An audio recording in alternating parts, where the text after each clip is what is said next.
Hey everybody, welcome to another Fun in 5. Today I have Relics of Rajavihara. I had to read it so I pronounce it right. Rajavihara.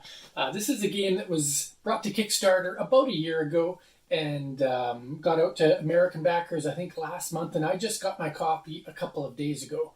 But I have played it on Tabletop Simulator, and now I've played the physical copy, the first 20 levels of it. There's 50 levels in the game, and I've enjoyed it very much so far, and I'm really looking forward to finishing the other 30 levels, although I have a feeling they're going to be a lot harder to figure out than the first 20.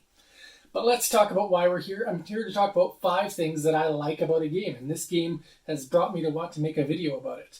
So let's get into it. The first thing I like is the components. When I backed this game, I had no idea the components would be this large. Because when you play on Tabletop Simulator, you can't really picture it. When you scroll through Kickstarter videos, you don't always grasp the scope of the scale. So these are actually some pretty decent sized blocks if you look at them compared to the size of my hand. And it comes with an absolute ton of them. They're made of a very light wood composite material, but they're covered in a nice finish, and I don't see them wearing off. It's not like you have to roll them. You just stack them on the board and store them nicely in your box. So I really like those components. There's also a couple of little meeples. There's some little gemstones, and there's some boxes and stuff within the game. And the insert itself is actually really, really nice as well. I'll send a picture up there of the insert. But overall, the component quality of this game is fantastic. I wasn't expecting it when I backed it, so really glad for what Joe Slack and his Crazy Like a Box game company has put together here. This is a fantastic quality component game. So that's the first thing I like. I mean, I'm never going to roll these, but it just feels fun to roll them right now that they're in front of me. But it is real fun stacking them together. All right, the second thing I like is that there is a very intriguing campaign design. Now, there's no true story to it. I mean, you're kind of an explorer trying to get into this ancient relic place to save the world from the evil dude that is trying to get the relic before you. But the story is very light, but the campaign itself is really interesting because it's set up across 5 boxes, and inside each of these boxes is different puzzles that you have to solve, and they escalate in components and they escalate in difficulty. So when you have your first box, all you're playing with is wooden crates trying to shift them around. When you get to your second box, you've unlocked some boulders that can't be moved, so you have to work around those with your wooden boxes. When you get to your third campaign or third set of 10 levels, it introduces fire, and then ice, and then fire, and then finally water, which can help put out fire. And so I really like how the campaign escalates into difficulty of setup, difficulty of completion, array of components. It makes me interested to progress through the campaign. Whereas if I had all this stuff from the first couple levels, I might start to get bored with it over time.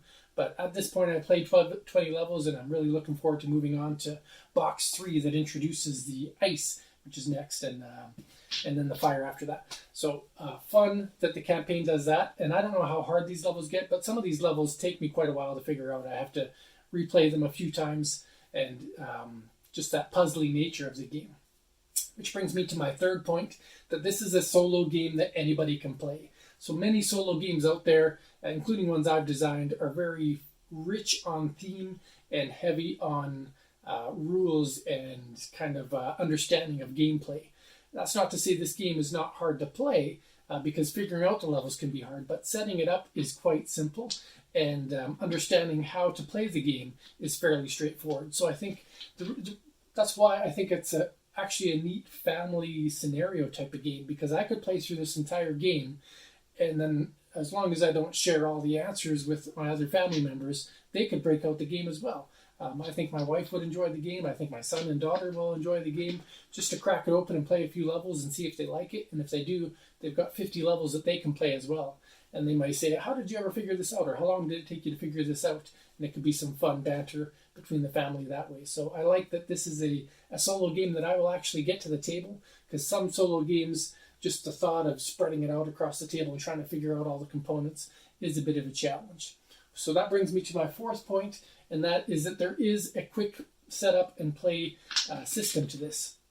So what happens is with each level that you play, you get a little card, and that card is going to tell you exactly which boxes or ice or fire or whatnot that you have to put on your little map, and the map never gets any bigger than this, so you're playing with a very small workspace.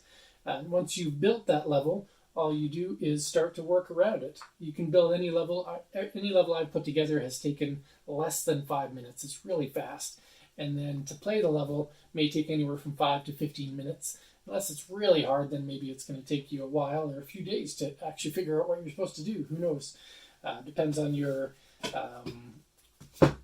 diligence and willingness to solve that puzzle. But it's very quick play, and I've actually played it where, here, I'll give you an example here. The box insert is set up in such a way that I could have all of these components in the box, because I did the other day, and then I could just have this sitting in here. And so that's another thing I like about it, is that if you want to, I'll just give you an example here, your game can actually have a much smaller footprint. What I did with all these boxes is I had them flattened out and underneath my game box. So really the only thing sitting on my table was literally the box. And so it's even semi-portable in that sense, that if you want to have it so you just play within the box, you actually can. And I really like that aspect of it. I was just sitting on a lazy boy in my house and had this on my lap just like this, and I was playing through it. And believe it or not, the components didn't fall because the pieces are heavy enough and sturdy enough that it worked out well.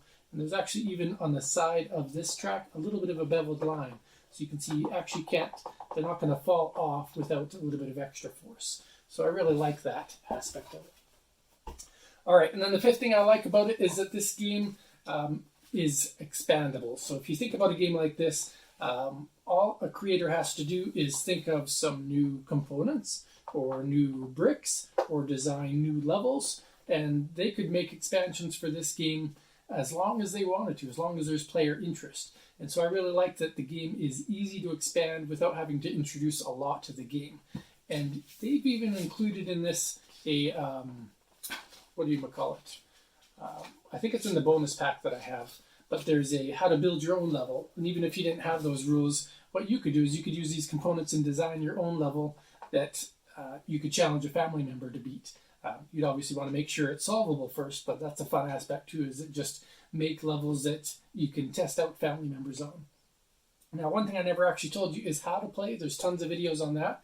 The how to play is quite easy, and it just involves pushing blocks around and moving your meeple around and trying to douse fires with water.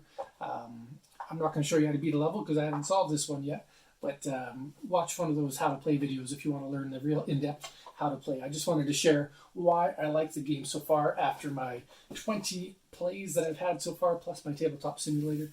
And if you are interested in an expansion, by the time this video airs, there is a live Kickstarter right now for Montalo's Revenge. Montalo is the he's your nemesis, I believe he's called, and he's trying to, I don't know, do something evil to the world by getting these relics.